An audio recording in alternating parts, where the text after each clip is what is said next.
6:30 on at 6:30 in the midweek on a news dump. As always, my friend, thanks for coming on short notice. I know it was kind of a crunch, and hell, to get you a better desk, eh? I know. All the other ones are wooden. Mine's like modern. The problem is I don't. It's just it just is what it is. Anyway, thank you all for listening. I appreciate it. And listen, don't go into the stands and fight people. Yeah, that's why. Yeah, we'll get into but that. But also, don't fight players' families in the stands. Be nice to people. Yeah, we'll talk about that with our next guest, Nino Torres. And I'm sure you will. Thank you, Bart. Bye, y'all. All right, there goes Bart, and so that means we bring in Nino. And how are you, my friend? Hey, how you doing? How you doing, John? Everybody? And I'm so excited, so pumped. Man, this Copa America has been savage. It's been savage. I love it, man. Well, and one of the FS2 is doing the Lord's work, and they are rebroadcasting the match this morning from Uruguay and Colombia. They're showing it right now. They're in the 75th minute. Suarez just hit the post. So, yeah, we've been getting the re-airing of the shenanigans all morning. I don't know how much after we're going to get, but we got time. So we got time this morning. So we're not in a time crunch. The only time crunch is 11:05-ish Eastern time, and then I got to talk about news of the day and things like that. So we can go for a while. All right.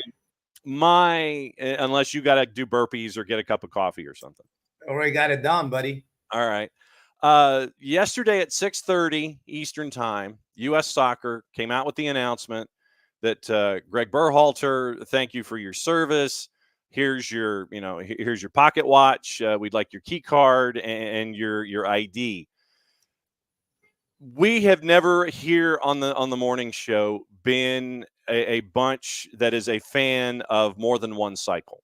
It's just like give me a cycle and then move on to the next guy because message gets stale, players move on, whatever. Right. Now that the United States has finally moved on from Greg Berhalter, your initial thoughts starting last night around dinner time and since you've had the sum total of 15 hours to think about it. I think it was time. You know, relationships, they have a lifetime. You know, they have there's a beginning, then there's an end. And usually, especially in soccer, I don't know about any, and maybe in other sports might work longer. And there's special cases, and there's special cases for soccer too. Like I don't know. Let's see. I forgot the guy from Manchester United. I forgot his name. Jesus. Sir Alex.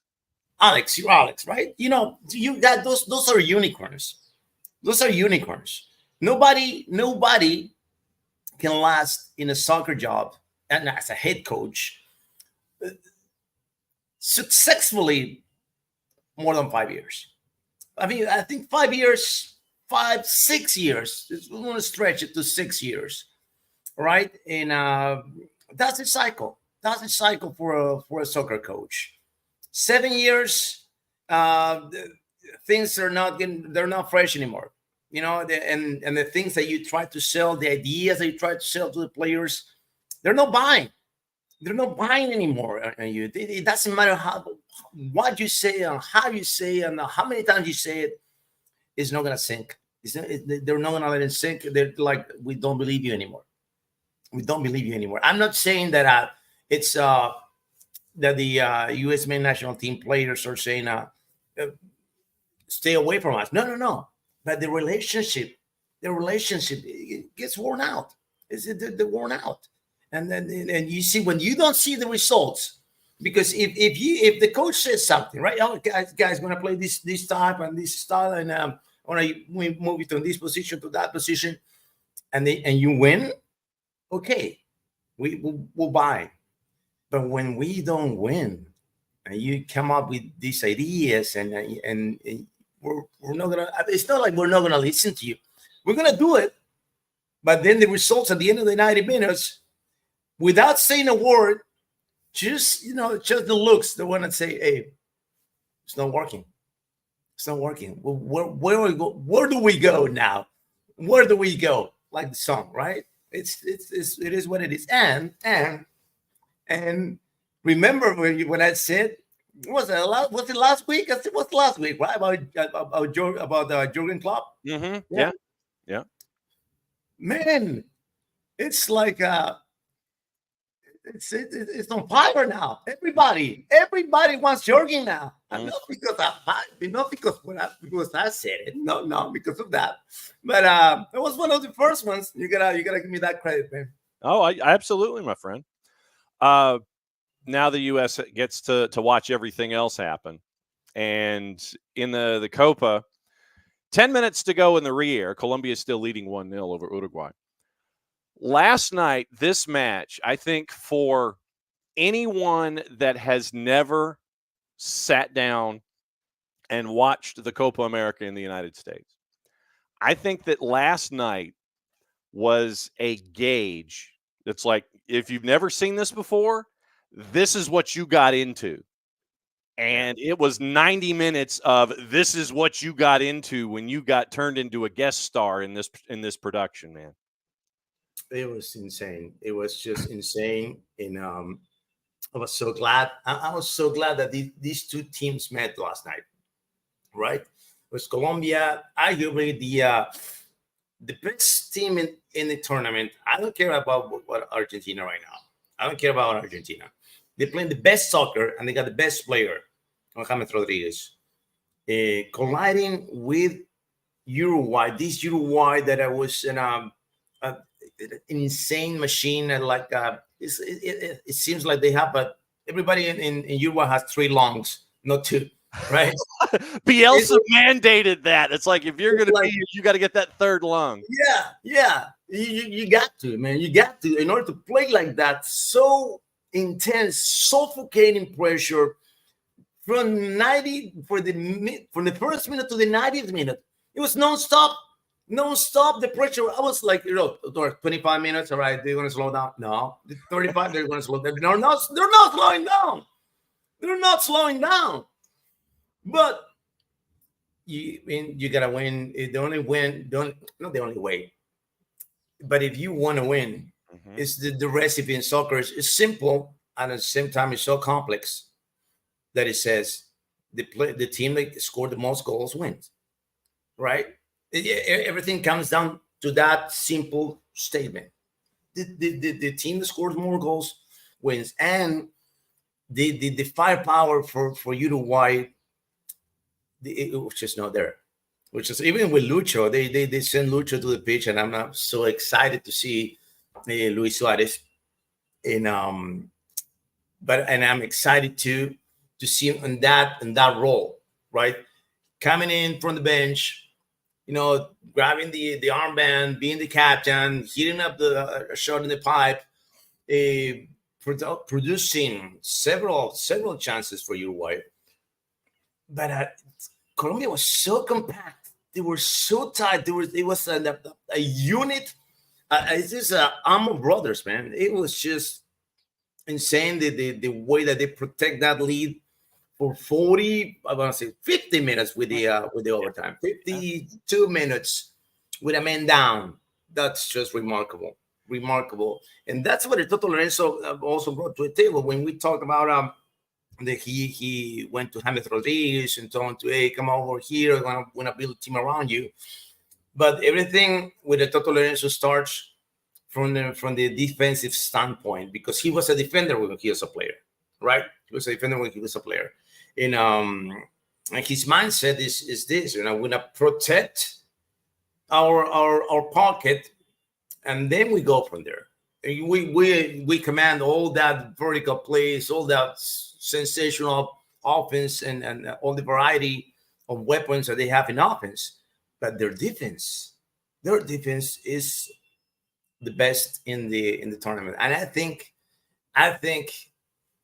many people saying about this, all these conspiracy theories, right, about Argentina and all the way that the tournament was built up. Oh, you're going with the easy way.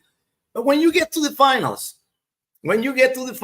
there's only 90 minutes, 11v11, and anything could happen. You mentioned defense and compactness and red cards and things like that. how did you? And this was something that I noticed in U.S. fan Twitter, the 280 character app last night. The U.S. fans who have not seen a Copa match or an international match like what we saw last night, they were wondering about the officiating. Why, the range of opinions about the center ref. It's like, oh man, he's awful. Why isn't he calling things? Oh man, it's great. He's not calling things. He called the red, that was the right call. Hey, the guy got pinched. He gave him another yellow. I saw opinions all over the place last night about the center ref. And what I would offer in this is that it was a job that was done to let the game breathe, but not let it get out of control. And there's a difference in that. There's a fine line in that. And I think that line was really traveled well last night. And I'm going to say this for all the U.S. fans. Welcome to CONMEBOL. Exactly right. Well, welcome to CONMEBOL. This is how we play the game. All right. This is how we got our relationships with the referees. This is how we manage the tempo and how we manage the temper. Even though when Uruguay, what happened at the very end of the game, right? It's crazy what happened. We'll get into that. But that's after the game. That's not within the 90 minutes when the referees and the players are involved. But it's another level, all right? It's a different level because every week you see in MLS, how the game flows, and then there's also ginormous mistakes on the officiating, to ginormous mistakes, all right? But that's I think that's for the lack of experience. I'm saying this, all right? Lack of experience, I'm going to call it. I'm going to put it like that with the referees in the MLS. Now, if you go to CONMEBOL, you go to these referees that coming from these leagues that they're so tough, that they're rough, that there's a lot of pressure because this is real pressure on the referees. There's real pressure on the referees, and it's just the way that the tournament goes with the crunch time, to take decisions almost on the fly. Okay, it brings the best and the worst at the same time, and it gives you that age. And when you're thinking, was this gonna? I don't know about this call. Why did they call this for this team, or why are they calling for the other team? Now, what's the reason? And then all the controversies are coming, and the referees are in the center of the storm, and able to come up alive some way somehow. And I mean, there were moments.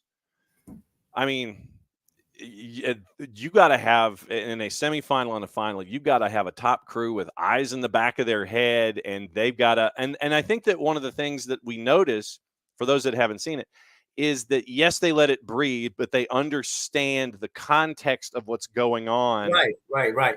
In a given moment with a given action, and they add it to that. It's like they add it as another chapter of the book that is the game. It's like, okay, we see where the story's going. We're going to let this happen. Everything is fine in the context of what we're seeing. Nothing's out of the way, completely off the rails, but it's there and it's manageable.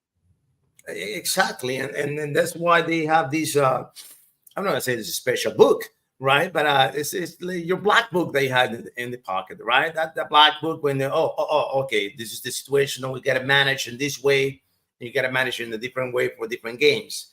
And that black book was keeping this tournament going the way it is going. I don't know. Do you know? I don't know who's the crew for the finals. Do you have it? No. Let me check my WhatsApp channel from our friends at the Copa, because the Copa is basically like, okay, here's the deal. Copa America. All right. So they don't. All right. So, yeah, it just came out at about 30 minutes ago. Yes, I accept. Oh, okay. So I haven't seen it. Argentina, Colombia. Rafael Klaus. It is a Brazilian referee, Rafael Klaus. AR, Bruno Pires. AR2, Rodrigo Correa. Those are all Brazilian officials. Your fourth, Juan Benitez from Paraguay. Your fifth, Eduardo Cardoso from Paraguay. VAR, Rodolfo Toschi from Brazil, and Danilo Manis from Brazil is your AVAR. That's your finals crew. Canada, Uruguay. Looks like it's Venezuelan top three. Alexis Herrera from Venezuela is your center ref. AR number 1, Luben Torrealba. AR number 2, Alberto Ponte. Fourth, Jerry Vargas from Bolivia. Your fifth, Bruno Boschilia from Brazil. VAR, Derlis Lopez from Paraguay. And your AVAR, Milciades Saldivar from Paraguay. So there you go. Those are your crews. I think Rafael Klaus is the right man for the job. I think they picked the right guy, even though he sometimes he comes up with some attitude, but I think he's qualified for these finals. And the fact that it's a Brazilian, it's just, I think it's gonna be all right. I think it's gonna be all right. It's gonna be all right. I was thinking that why they didn't pick another one from another country. I was going for the countries. I'm like, you cannot pick this guy from this country. No. But Brazil, even though they were ousted, but by Colombia, but I think it's gonna have anything to do with it. I think Rafael Klaus is right man for the job. See, and the funny thing is, in our conversation with our watchers and listeners in the Twitch pitch, now we have our fans now and our listeners and a part of our Twitch pitch family now jokingly saying they wished it was Ivan Bartone. That's the kind of impact CONMEBOL has now had in their brains, is that they now remember Ivan Bartone and now can have him as a punchline going forward. That's insane. What this tournament has done, Nino. I mean, that's what they've done, man. It's just part of the game. It's just part of the game. You know, every time a referee has a controversial performance, it's gonna chase him. It's gonna hunt him down for, I don't want to say forever, but there's some names. When you say a name, RP Filo, there are names of referees that come up. Codesal from the finals in the 1990.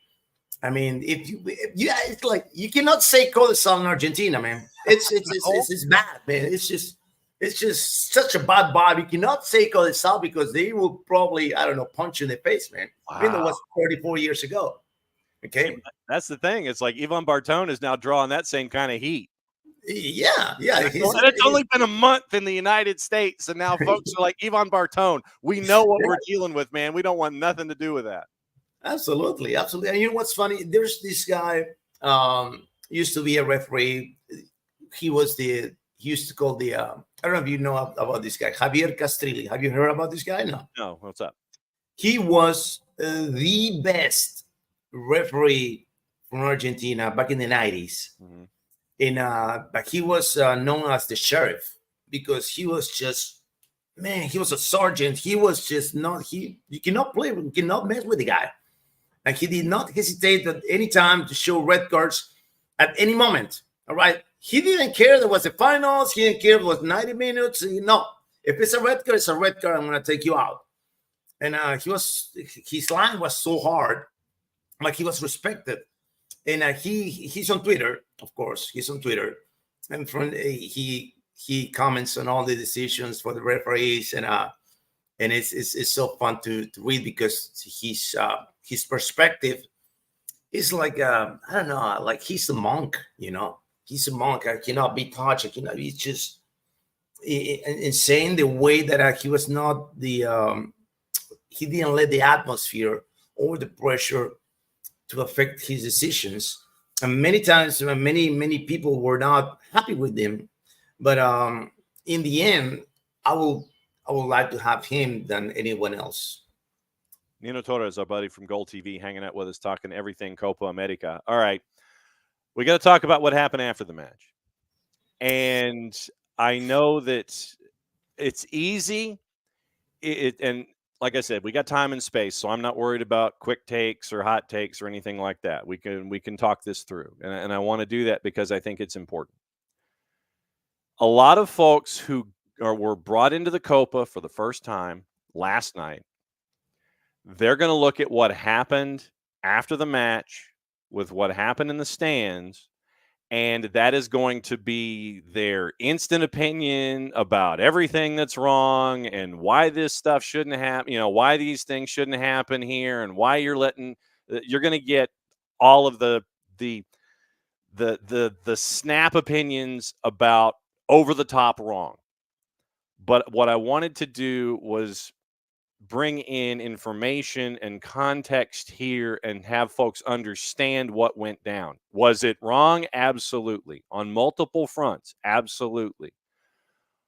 And I don't want something like that to put a black cloud over everything, but I want to talk about it because of what happened and how important it is. Absolutely. And let's start for the security. Yeah. Where was the security in there? I mean, in a NFL game and in a baseball game, yeah. Somebody says something or somebody throw a punch, and immediately the response is like within seconds take the people out. Yep. Why did it take so long? Why did it take so long to manage this situation? I saw the video and I saw the police calling, and they were like almost brought their cell phones up to record the fight.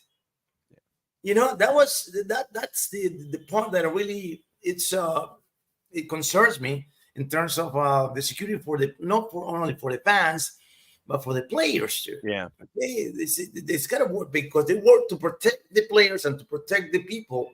So you got to be in the middle, and that was I think there was a lack of a response from the security that was disposed to the stadium. It's just in a situation that is as heated as it traditionally is between these two countries when they play, why it was thought that it was going to be a good idea. Because I mean, at every wedding, you're going to have a wedding reception, and you've got to figure out the seat chart. You got to figure out, okay, who can sit next to folks, who can have conversations, who can not say something bad about the bride and groom, and then who's the aunt that's always going to sit there and be the one that says, well, I didn't like them in the first place.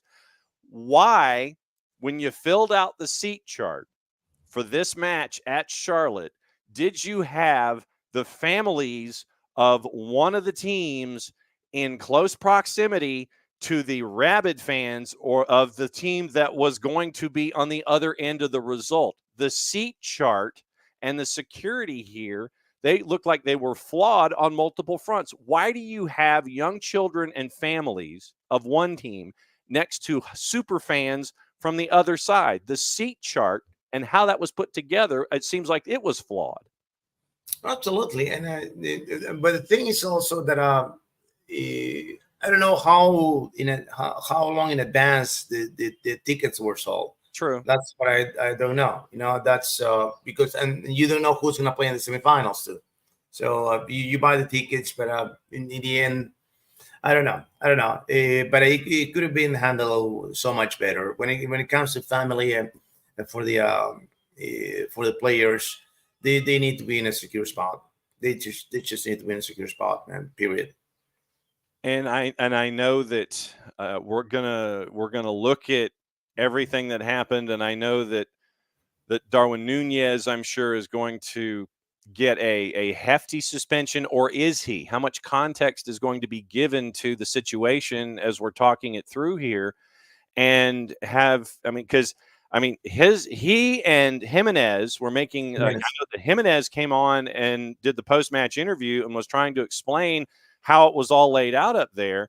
And right. You've got Nunez throwing hands in that section while we're waiting on security and more security to try to separate things, and stuff's being thrown. And I mean, you wonder what the fallout of this is going to be when it gets to that court stage, when it gets to the tribunal for CONMEBOL and what's going to happen here, I mean, you've got to do something, but I don't know what you do, if that makes any sense.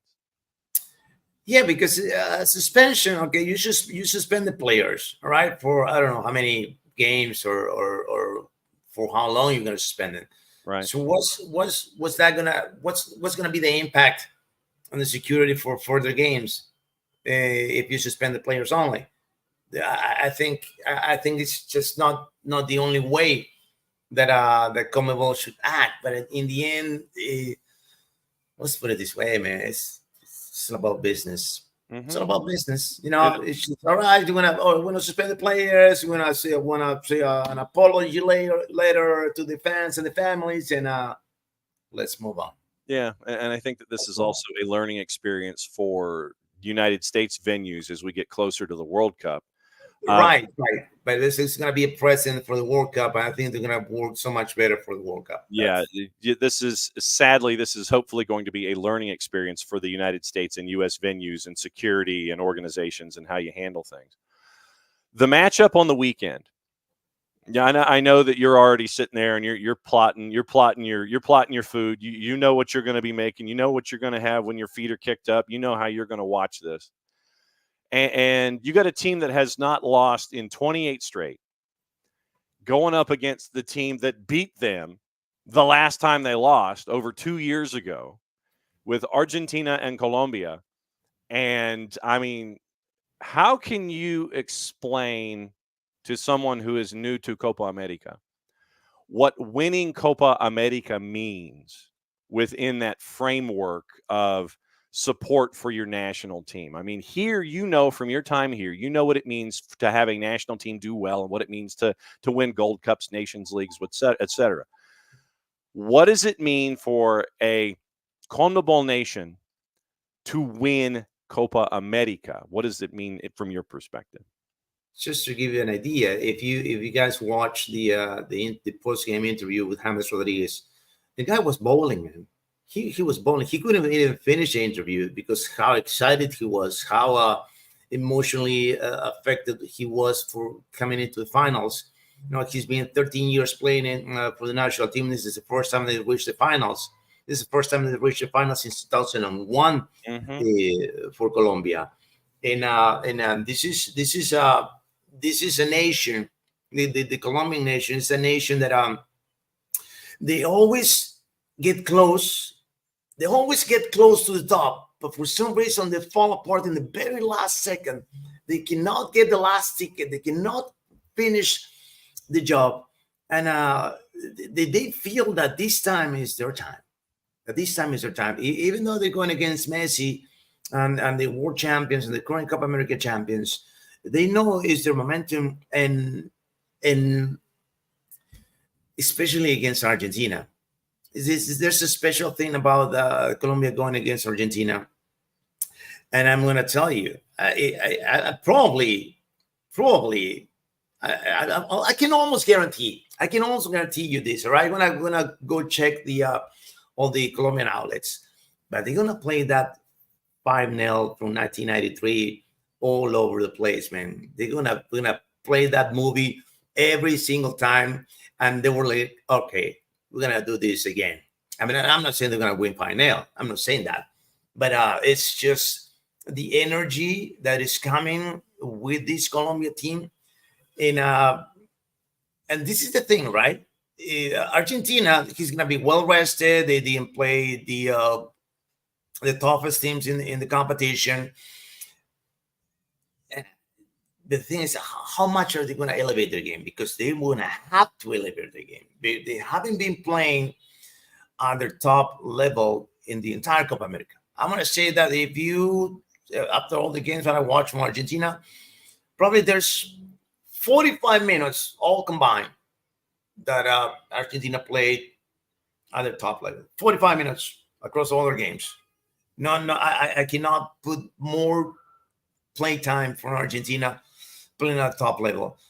And I think this is the thing. I think they're just a bit overrated right now. Wow. Okay.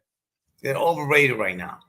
And facing Colombia is going to be a reality check to see if they are who they say they are, if they are who their cops they're saying they are, or it's just all these conspiracy theories about making the easy route to the finals is going to fail miserably in the finals. We'll see. We'll see. But right now, I know I said before that Uruguay was my candidate, and I think the finals will be Argentina against Uruguay in all this aura that of a gang that Messi and his team brings to the table. It's impressive. It's scary, but right now, I think it's hopefully it happens, right? Hopefully it happens. I think that the two best teams in the world right now, that they're playing the two best tournaments in the world, Spain in the Euros and Colombia in the Copa America. I pray to the soccer gods, to the Mount Rushmore of soccer, to Johan Cruyff, to Pelé, to Di Stefano, to Diego Maradona, to bring all their magic. And look at that, man. Look at that. Oh, boy. Hola. I love that shirt, man. Yeah. For once, that the two best teams wins the championship. Okay. Because not always happens. Not always happens that the best team wins these tournaments, especially these short tournaments, right? This is only a month. You got to be at your best for a month, right? It's different when you win a 34-game season. That's a different story. Always the best team wins on the long run, but in the short run, not always happens. And hopefully Spain and Colombia, because they play the best soccer, they get the trophy, hopefully. When it comes to Colombia, I know we gravitate toward James, and you're going to be shorthanded, obviously, because of the red card that happened in the match last night. Give me someone for a viewer popping in for the first time. This is their first Copa America final. Lucho Diaz. And they're, if they haven't ever seen a Copa America final before, and they're jumping in because it was in the United States and they're gravitating toward it, and they're like, oh, this has been a cool tournament, and they're watching this for the first time. Give me somebody that's not quite star power, that's not quite the James level. For things to go well for Colombia, who do folks need to look at to sit there and go, oh, okay, things are going well, and it's not because of James? Who else do they need to look at for Colombia? No, because you said Lerma. Okay. Lerma, he's been in the heart of the soccer operations for Colombia, and he got the goals. I think he got only one goal. Yeah, he had the header last night. Right. So it got two then, because he scored on the other game too.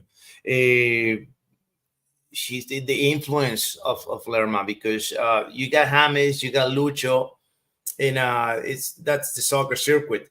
But when it comes to bring the balance, that's Lerma, with the guy that you look up to. That's Lerma. That's it. Keep an eye on Lerma, guys. Keep an eye on Lerma. Watch his movements off the ball. Watch how many times he reached the end zone, how many coverage he does per game, how many tackles, how many recoveries, how many transitions are running by Lerma in order to get to Colombia to the next level. So then for Argentina, I want to talk about Emi Martinez a little bit. All right. And he's what we call a dude. I mean, he's a dude. And when you have someone who is at the top of his game that feels like Superman, I mean, he's got the cape, he's got the S. I don't know what kryptonite Emi Martinez has. I don't know if there is anything, because the swagger's there.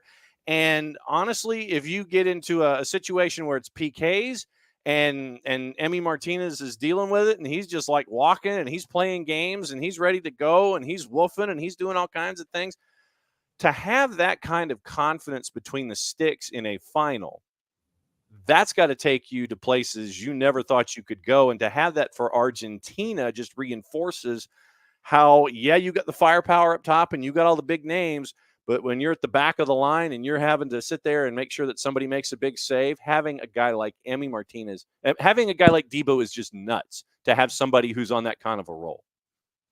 I want to tell you this for Emi Martinez. This is what I've noticed, not just during the games with Argentina, because when he plays, the thing is when he plays for Argentina, his level goes up to the roof, man. This is crazy.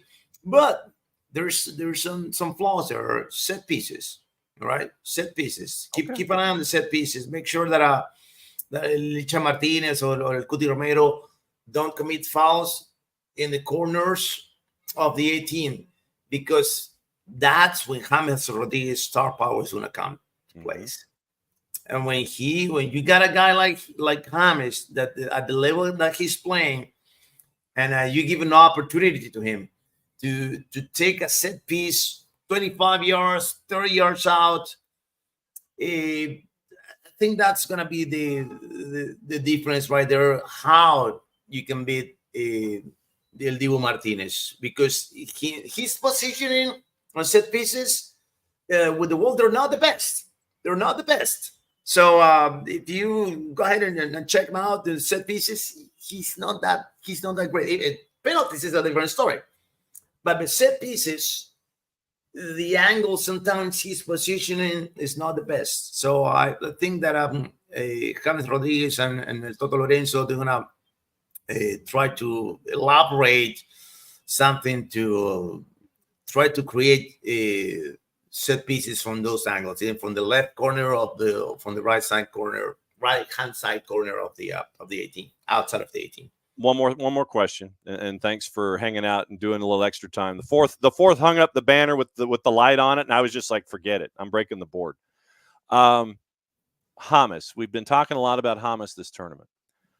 Someone obviously has got to be cutting a big check to Sao Paulo to get him out of there after this tournament's over, right? Yeah, most likely. But I don't know who yet. They're not bidders, but he probably is going to leave. He probably is going to leave Sao Paulo. I don't know if he's going to go back to Europe. I don't know. Maybe. Hey, brother, there are folks in our footprint that are like, get James to Atlanta United yesterday. I would love it, man. I think because he's 33? Yeah, he's 33. Bring it on. What are you calling this weekend? How many matches are you calling this weekend, or do you get a weekend off? I don't have my schedule yet. Usually, they give it to me Thursdays afternoons. So, but most likely, I'm gonna miss both finals, man. Whoa! Most likely, I'm gonna miss more the two finals, because I know I'm checking the schedule. And Peñarol is playing in what's the Peruvian League starts this weekend. Starts tomorrow. Kicks off tomorrow. The Clausura.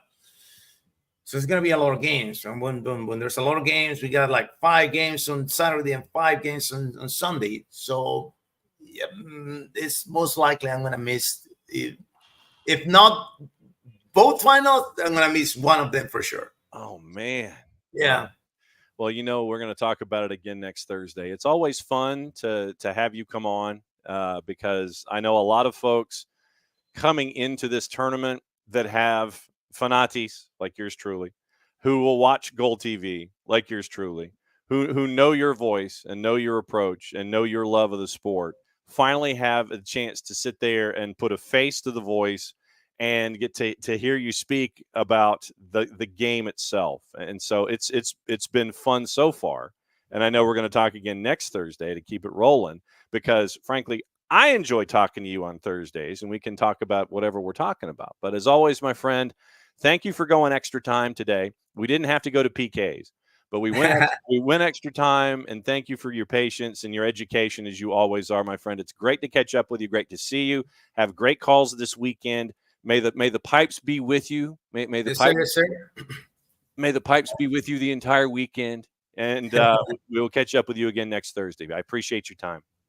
Hey, John, thank you. Appreciate it, man. I got a lot of fun talking to you, and a big hug for all the fans here on Soccer Down Here Network, man. Appreciate it. Love it. All right, well, we'll catch up with you next Thursday at 10 o'clock. Go get your coffee and watch everybody else do burpees on their plazas. All right, man. Thank you, John. See ya. All right, there goes Nino. That's always great to catch up with Nino Torres. I mean, he's a cool dude. I mean, he's a cool dude first and foremost, and now to have a cool dude as a part of what we're doing, as we're kind of breaking down the Copa, and we can give an education at the same time and have fun while we do it. It's great to have Nino come in.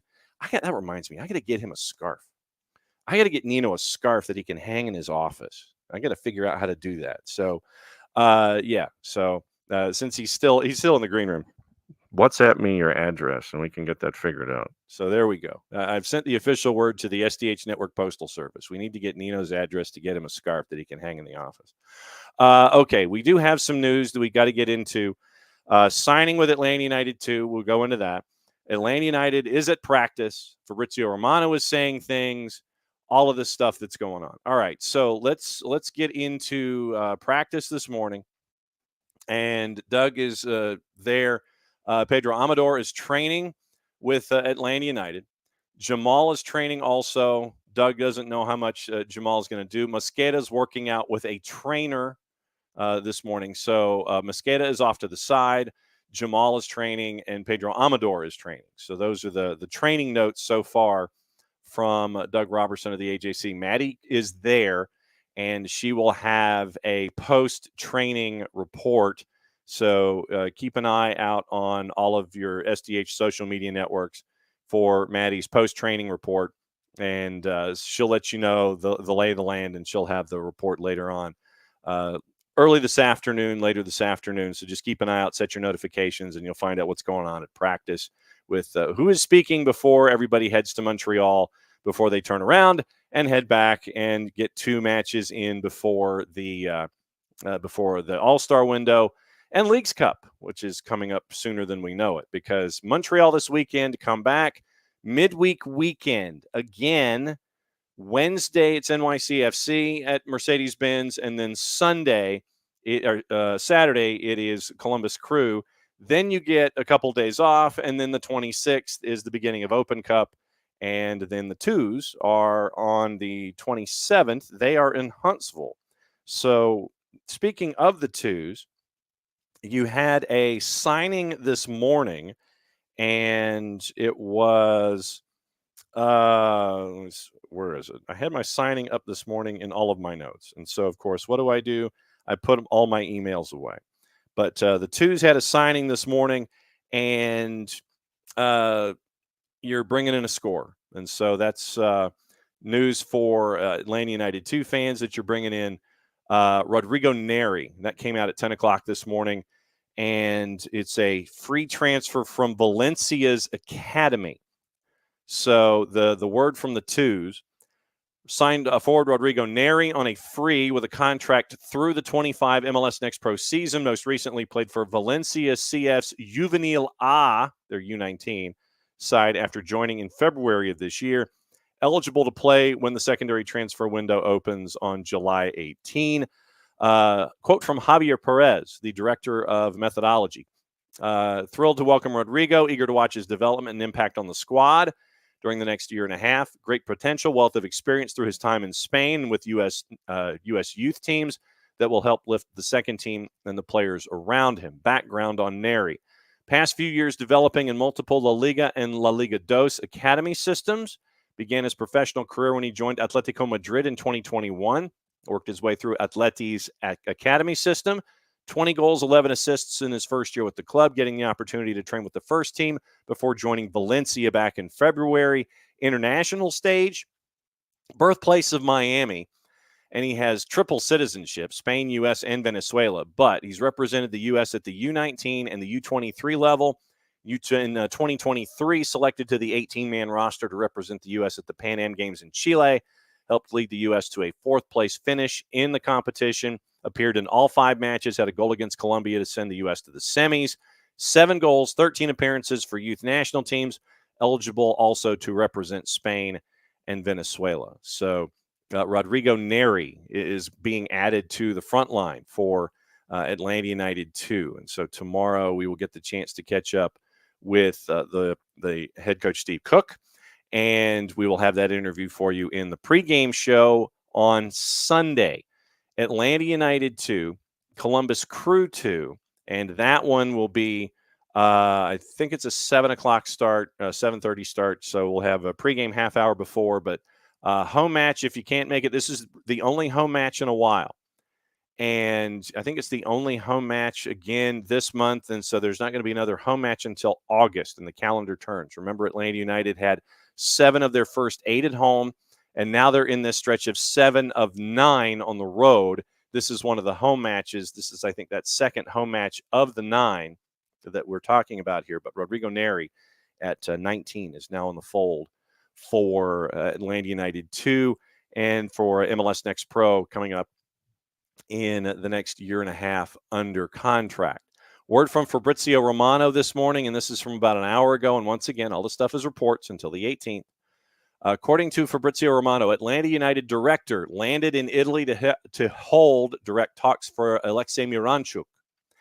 Atalanta want 15 million euro after the initial proposal, and this is from Fabrizio Romano. The initial proposal still below their expectations to let Miranchuk leave.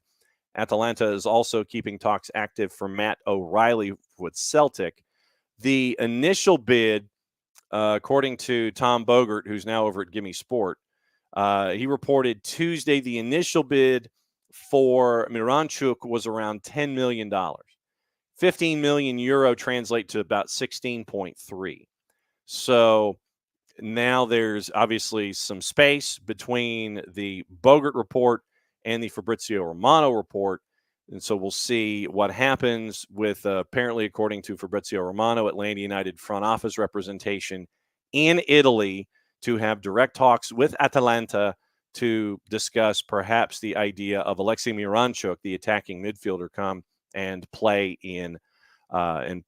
with Atlanta United. So we'll see what the discussions are involving Fabrizio Romano. And I know that one of the things that was going on the Twitch pitch, Miguel Delaney at the Independent has said that the U.S. has made, and this goes back to our conversation that we had with Bart, that the U.S. has made Klopp a top target for manager, made initial approaches through intermediaries. So Miguel Delaney reporting that this morning after, once again, Matt Crocker mentioned yesterday that the search is already ongoing.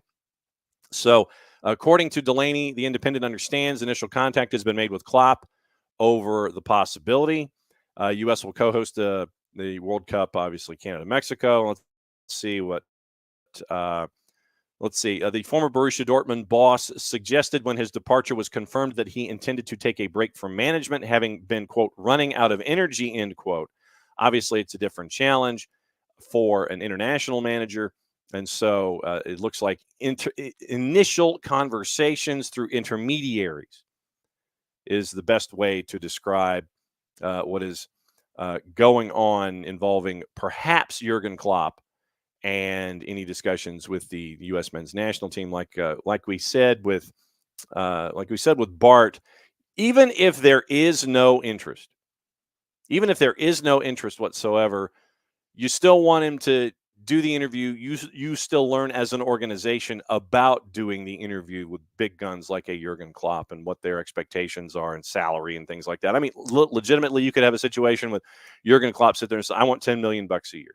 But at least you know what you're getting into the conversations with when you have some kind of a heavy hitter on the board.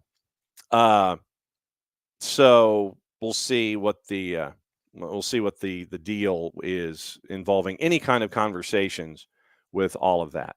Gossip, rumor, and innuendo, and what to watch, where to watch it, all that kind of stuff that's going on before we get into saying hi to everybody in the Twitch pitch and going over conversations. The topics that are on your mind this morning, I know that a lot of it has to do with Berhalter, Atlanta United, and all that kind of stuff. Light day today, just the 2 matches in MLS Next Pro. They are on season pass. It is Philadelphia Union 2 at Chester taking on Chattanooga FC. That's at 6 o'clock. And then at 8 o'clock, Dynamo Dos is taking on Los Verdos. So it is Copa Tejas, MLS Next Pro style. Houston Dynamo 2 hosting Austin FC 2. That's at 8 o'clock. So that's what you're looking at with all of that. Gossip, rumor, and innuendo. We had a bit of a discussion with who's going where, who's doing what, and all that kind of stuff. So let me get into the and this is what I always do is I go to the BBC. The BBC will give the good run of all of the different places and all the different folks, and you are in that kind of a framework. But we always say check your sources in these kinds of situations. PSG set to rival Manchester United in the race to sign Benfica's midfielder Joao Neves. Barcelona have agreed to a deal in principle for Nico Williams from Athletic Bilbao. Manchester United, keen to complete the signing of Matthijs de Ligt as quickly as possible after the Euro.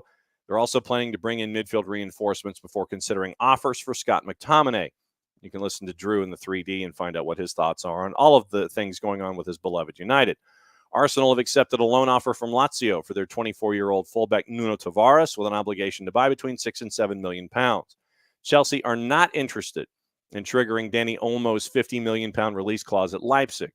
Jacob Greaves completed his Ipswich medical ahead of a move from Hull, potential move.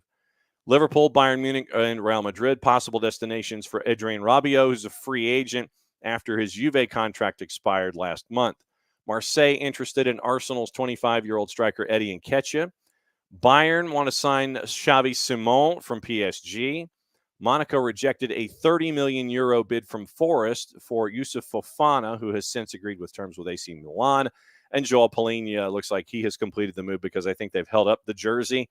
So Joao Palhinha's move is complete from Fulham to Bayern Munich. All right, let's get into the Twitch pitch and see who is in this morning. And once again, thanks to all of y'all for having great conversations in the Twitch pitch and with us and with everybody. So good morning, Alex. Morning, Abby. And like I said, I guess what I should do before we get out of here, this is a different house. It's a different rental. And we got in yesterday because we still didn't have any running water in house number 1. Let's see. When did we, we had the full day without water and we were like, okay, we'll see when you can fix things because we like the house. They hadn't fixed it. And so by 12:30 yesterday afternoon, it was a situation where we were like, yeah, we probably should move. And so now we are in a second house up here in the mountains. We are here today and leaving tomorrow morning. Remember, tomorrow morning, 8 o'clock start. Weekend whip around starts at 8.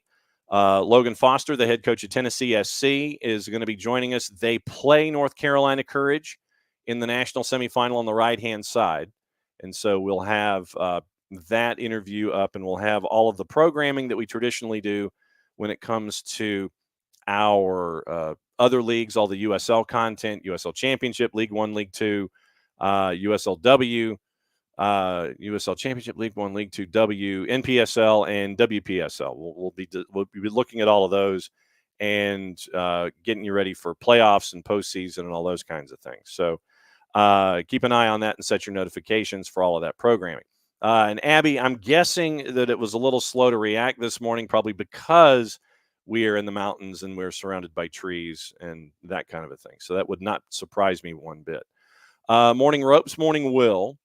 And I got to get into the Twitch pitch and take care of the bots. But yeah, we had a double bot this morning. Morning Abby. Yesterday, how critical the discussion was about the Open Cup game when we had Tyler on, it was pretty critical. It was pretty critical. And so that was basically what we had a lot in hour number 1. And you end up with, an opportunity lost. And so we got into that this morning. And obviously the show in and of itself, you can listen to Tyler's segment. I pulled it separately. So if you want to go back and listen on the app, you can. Yesterday it was a full show with Tyler, and then we had a bit of a discussion with it as well in the second hour, and then we had a couple of coaches joining us yesterday. But pretty much the Tyler segment in hour number 1, and then the second half hour that followed in hour number 2. We spent a lot of time on it, and we spent a lot of time on economics and what to look at when it comes to possibilities of players and how much budget you would have and what you can invest in, these kinds of things. And so obviously we mentioned Miranchuk. We mentioned the possibility of more money being available if the Ezequiel Barco transfer goes through from River to Spartak Moscow. And then with that sell-on that was attached, then you end up with the political aspects of that transaction and what River would have to do. Do you end up making it, as Nick suggested yesterday, do you make it something along the lines of a player, and they have one of their there's been striker discussions with Borja, their early 30s striker, being available on the market. Do you sit there and say, okay, give me less and give me a player, and you build it that way? And I'm sure that everybody and their mother's looking at Hamas, and that's why I brought that up with Nino. So yeah, we had the conversation about Open Cup, and it's not going to end anytime soon. Also, yeah, and so Tom's like, I feel bad for anybody who missed Uruguay and Colombia last night. Like I said, FS2 ran it this morning, and if they're smart, they'll run it into the ground because it was a fantastic match. And yeah, Ropes, we did dial it back to 0, but that was why I also wanted to get into the idea of security and the seating chart. And it's a bit of a wake-up call for any agency getting ready for venues for the 26 World Cup and the 25 Club World Cup, actually. So you've got this tournament this year, the Club World Cup in 25 to get you ready for the World Cup in 26. So we'll see what happens. Tom, that was why I wanted to bring up what you had asked about players. It will be interesting to see if Nunez or anyone else gets suspended, because I think there were like a dozen players by some reports that had made their way up into the stands. So it was violent, it was ugly, and I do wonder, if you have when these suspensions, you assume, are handed down, if they take into account what Jimenez said in the post-game interview and what evidence will be presented. So, or is it just, you get your red card, Nunez not available to you in the Copa America final, and then, is it time served or something like that? So we'll see. We'll see what happens there. Morning, Abby. Morning, Emilio. And let's see. Yeah, morning, Will. And then that Will has already kind of alluding to a Berhalter situation. Morning, Wiley. And Wiley, to your point, bringing Emma Hayes in, and this is a point that Abby's been making in the past. A Serena Wiegman or in Emma Hayes. Why hold yourself to a male head coach if sometimes the best coach out there is a female? To have her in consideration for something like this. I just wonder who the First Nation will be to do something like that on a national level. I think it will be really interesting. Let's see. Morning, OG, and yes, the 1,000% accurate photo that Roger Bennett had with Klopp and the U.S. shirt. And yes. OG says Berhalter in Atlanta would be the storyline American soccer needs in U.S. soccer's new backyard. Oh, the intrigue. And then on to MLS Cup, and you get your popcorn eating gif right there. Let's see. I'm trying to see who else I have missed. Morning, DM Tim. Yes, soccer version of The Office, the OG. The Berhalter part of the discussion, I had anticipated that was going to be in there. Let's see. Morning, Will. Morning, Tom. Yes. And mentioning coaches. OG says Google. I guess you go Ansem Hervé Renard. So handsome Hervé Renard, but it's Ansem Hervé Renard, I guess in our case. So yes, Hervé Renard definitely would be a true handsome man who's not afraid to go 3 buttons down on a white dress shirt when he's coaching on the sidelines. So Will says that Hervé is the most attractive gentleman available.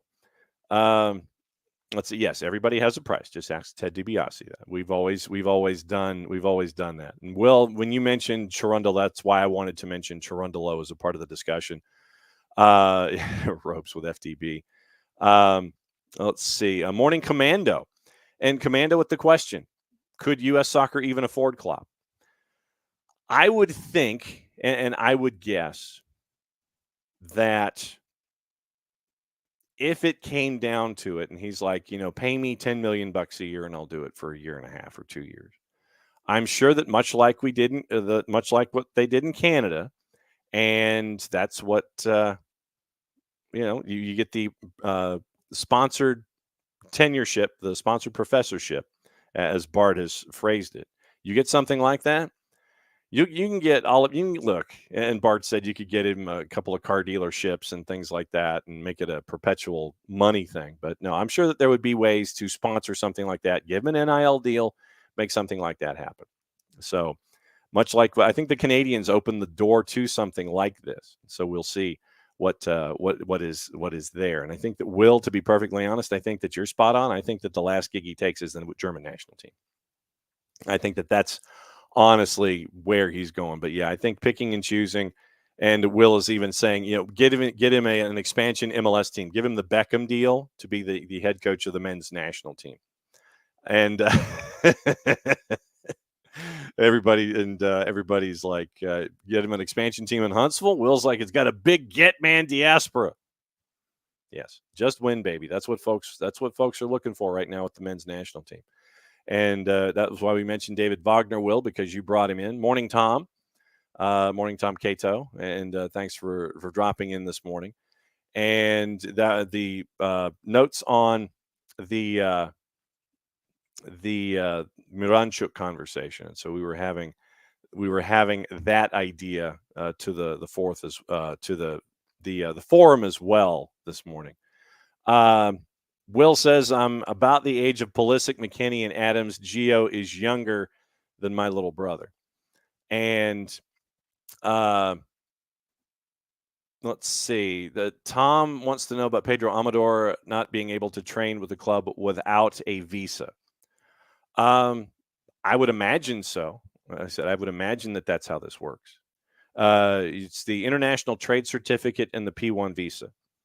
And so, I mean, if he is out there, according to Doug, to let me see how Doug has this phrased with Amador. But yes, when Amador was brought in, it was pending training today with Atlanta United. But Doug is not saying if it's by yourself or if it's with the team, and I don't know if that makes a difference. But once again, it's P1 visa, international trade, the ITC and the P1 visa. Those are the two phrases that pays. But I would imagine that that yes is true.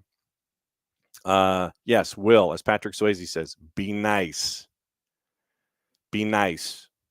By the way, Dalton should never have had another remake. He should never have had another remake. Never. Roadhouse should have been Roadhouse. Alex, Tata said it's about staying in the same place too long. How many times can I say the same thing to the same people? Absolutely true. Because there are times when the message gets stale. And then you just have to figure out and engage that moment. Will says CONMEBOL in the middle, Central America and CONCACAF not dissimilar. CONCACAF has higher quality and more eyes. I mean, it's been a fun watch, and I'm glad that things are in a position where you can watch them these days. You can turn, you can hit a button, and you can watch Copa America, even if it is in another country. Fox now being the group that is the one that wants to do events. Copa America is certainly an event. Tom from the rumor mill, Manchester United is going to increase the offer for Jared Branthwaite to $50 million plus a player. Okay, $50 million plus a player for Jared Branthwaite. I wonder who the player could be, and that will be interesting to see how that continues to evolve. Abby says about the situation in Charlotte after the match last night: blame the promoters for 1, not preparing the local venue security, and 2, not being prepared as a whole. And she's saying that do it like you do it for the EPL with a total separation. It might come down to, I mean, that's, I think that's what your lesson is here. You look at the Euros and you see fan color, fan color, fan color. You see them all in groups. And you might have the occasional different color when it's attached to a particular side, but you have the blocks of the fans and the teams. But that was a Colombian venue last night in Charlotte. There was a lot of folks. And if you missed Jess and Nico on Atlanta Soccer Tonight, go back and listen, and you can go back and listen to their perspectives because they were in the building, and we're going to try and catch up with Nico once his plane lands and try and get his perspective about everything, and then talk a little Major League Soccer with him tomorrow. We might end up running that in hour number 1 with the 8:00 start, and then have that as a part of everything that is going on in the morning. Discussing Argentina, where Nino said that Argentina is probably a little overrated. Abby was at Argentina, Canada, didn't think they played well. Canada was just worse. Yeah, they were not they were not clinical, as they say. So when it comes to Atlanta United, give me an 11 Atlanta United, give me 11 of solid experienced players who can be coached into a cohesive unit. Don't need a PT and Almada who arrive with one foot out the door already and are by nature the focus of your play style through which everything has to be forced. So Abby's like, that's what Garth wants, to create a roster with stability in contracts so folks can stay a while. So let's see, with Tom and Abby, Tom and Abby, Will is like, Tom and Abby going back and forth about Amador. Will's hopefully looking to see everybody in Huntsville at the end of the month. And with BJ Callahan coming into Nashville, yesterday was Barra's last day in Huntsville. Yes, and Abby, this is absolutely true. What I may do is I may try and flip the curtain here in just a little bit before we go so you can see what I'm looking at. There is a nice deck for the boss to have her opening her morning cup of coffee. That is absolutely true. Tom, when is USL stuff covered? All the time. So if you've learned some potential USL club stuff coming to Manchester, New Hampshire, shoot me a link. We can do some digging, and we can do it in the news and notes. But absolutely, hey, USL. Look, I mean, we always talk USL. We're never afraid to talk stuff. So let's see. Oh, Abby's got an MLS status update here. So let me see if I can find out what's going on in Major League Soccer. Is it straight up MLS? Is it a straight up MLS thing? I'm kind of, like I said, I'm flying. I'm dealing with like a bunch of different devices and trying to figure out. Okay, so MLS has a Caleb Wiley interview sit down with Jillian Sakovits that is now up. Okay, so that's very cool. So Caleb is sitting down with Jillian. And so if you want to watch that whole episode, follow the links, etc. And so Caleb catching up with Jillian about Paris. So very, very cool stuff there. And Adelson Melanda has signed a new contract with Charlotte FC through 26 with an option for 27. In the Open Cup last night, weather delayed all to hell, and Sporting Kansas City ended up beating FC Dallas. And so it is Indy 11 going to Sporting, and it is LAFC who beat New Mexico United and Seattle who beat Sacramento. And so it's LA and Seattle, Indy 11 and Sporting. And so that is your last that's your last four. And it tied at 1 in the 111th minute in front of what looks like about 12 people. 111th minute, Danny Rosero scores, and that was how Sporting Kansas City won. I literally got the email for that particular game because you end up with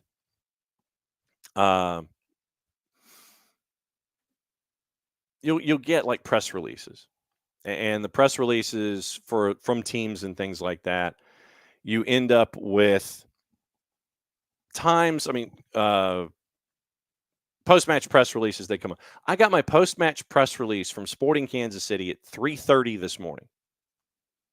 That's how late into the night the match went, and that's how deep into the night the match went. So it was late. First off, it was weather challenged. Point 2, and then point 3, it went late into the night because it was 111th minute, which is what I'm sure a lot of folks wanted. And like I said, you look at the highlights from the matchup last night after the game resumed. There were maybe a handful of folks in the supporter section at Children's Mercy and behind what was going on. But it was just, yeah, it was nuts to get a press release at 3:30 this morning about what happened. What happened last night in U.S. Open Cup. So, so it was like a 3:30 release of a press release last night. And so Tactical Manager does the Lord's work for us. Cheapest Copa America final ticket at Hard Rock. The get-in price for the Copa America final, Argentina and Colombia. No real surprise. $21.97 get-in price. $2,200 is your get-in price for the Copa final. Most expensive, $5,500. Sideline suites close to $100,000, according to, and I'm guessing this is secondary market. So, get-in price for the Copa, $2,200. Most expensive seats, $5,500. Suites close to $100,000 at the Hard Rock. Hard Rock. And obviously, Unc, just be safe. Unc is letting us know that there's a wildfire down the road out on the West Coast, up to 11,000 acres. Just be safe, please. That's all we want. Just be safe. And hopefully that the winds will take care of it and roll it upon itself, and it will squash itself out when it comes to this wildfire that Unc is dealing with. But no, just more than anything, Unc, just be safe. And obviously just know that everybody's thinking about you and making sure that everything goes in directions that does not harm anyone. And so just be safe and keep us posted on things about the wildfire out there in the West. Okay. Tomorrow morning, once again, it is 8 o'clock start tomorrow because they kick us out of the house at 10 o'clock. And so it will be Logan Fisher, the head coach at Tennessee SC, at 9. We'll see if our friends from Beyond Goals Mentoring are not traveling the planet or are doing things with youngins and summer camps and things like that. But it is an 8 o'clock start and a 10 o'clock out. What I might do is recording Nico when he lands. We'll probably run that in the 8 o'clock hour. And we'll do Weekend Whip Around in the 8 o'clock hour. Logan Fisher from Tennessee SC as they get ready for North Carolina Courage. That's at 9 o'clock Eastern. See if our friends from Beyond Goals can join us at 9:30, out at 10 o'clock, so they don't throw us over the back ledge or anything. But thank you. Oh, well, that's right. I forgot I was going to show you guys what it looks like here. So hang on just a second. So the only downside for those of you who are watching on Twitch is that the spacing in this particular casa is kind of tight. And so I'm in the alternate bedroom. And what it does is show you. All right. So there, as audio boards break. All right. So the Iris is going to kind of freak out a little bit here. But there. That's the outside. And you go that way a little bit, And there's a lake, I think, behind some of the trees. But yeah, that's your greenness that is here outside the house. And so that is where we are for yet another day here at house number 2. That we finally have made it into a house in a stable environment with running water. And I'm hoping that everyone on the mountain near house number 1 has running water back. They were supposed to get it back by last night around midnight. So we'll see what happens. But that is where we are for today. You see a bear. And so that's where we are. Yes, running water is key. So we'll be back in civilization tomorrow afternoon. But thanks for enjoying the day with us. It was stacked. Carlos Rubio, the head coach of Hickory FC. Dale Parker, the head coach of Appalachian FC. Bart hopping on Soccer for USPOD at Bartimus Prime 19 to talk about Berhalter. And then Nino to come on to talk about Copa America. All of those segments, the NPSL segment, and that'll get clipped and put on the app. Then Bart's segment will get clipped, put on the app. Nino's segment clipped, put on the app. So you've got all that coming later today. And like I said, we'll try to record with Nico and run that early in the morning tomorrow. And it's great to see everybody. Great to have the conversations that we always do. And we'll do it again tomorrow in a little less than 22. And we'll get you ready for the weekend because there's a lot going on. It's the twos. It's Atlanta United. It's Major League Soccer. It's the Euros. It's the Copa. Choice D, all the above. Well, it's like I said, and we got dinner reservations in town tonight because we're near Blue Ridge. We're like 10 minutes away from Blue Ridge, like out that way and then up. So it's all good. 8 a.m., 21. Yeah, thank you, Abby. Thank you for the correction. Yeah, because, so a little less than 21 hours because of the early start time tomorrow. God, I'm going to hate that. All right, so we'll be back at it again in a little less than 21 hours since Abby is correct. We'll do it again, get you ready for the weekend here from 8 o'clock on tomorrow, 8 to 10, and we'll have some fun. So thanks for once again. Very, very busy news day. A lot of stuff going on, a lot of stuff we had to cover. We'll be doing it again tomorrow. For everybody here at SDH, thanks to all of you guys for dropping by as you always do. Mucha platial, play it safe. And what that means is I've got to find what's what from GPB News. I mean, I do like a daily Copa thing. What did I do with oh yeah, Alex, I was doing daily Copa updates, and they wanted me to do those kinds of things. And when I find them, I retweet them, and it's so I've been doing Copa updates. But yeah, I did like a running diary. Sorry for this coda, but it's a coda on the Copa. But I did it's like a running diary of the whole tournament. And when there was something big that happened, they would, like the U.S. played, I would do a storyline, things like that. So all of those things going on. Yeah. So it was a running diary, and I'll have obviously one more entry. And they might, who knows, they might have me do something on Berhalter at this point, but we'll keep an eye out for it. Once again, a little under 21 hours. We'll be back at it again at 8 o'clock tomorrow. And heading back to civilization. So thanks to all of y'all, as always, for being a part of our family here at the SDH Network in the morning show. Let me find my banner, then let me whistle us and get us out of here so we can all go to lunch.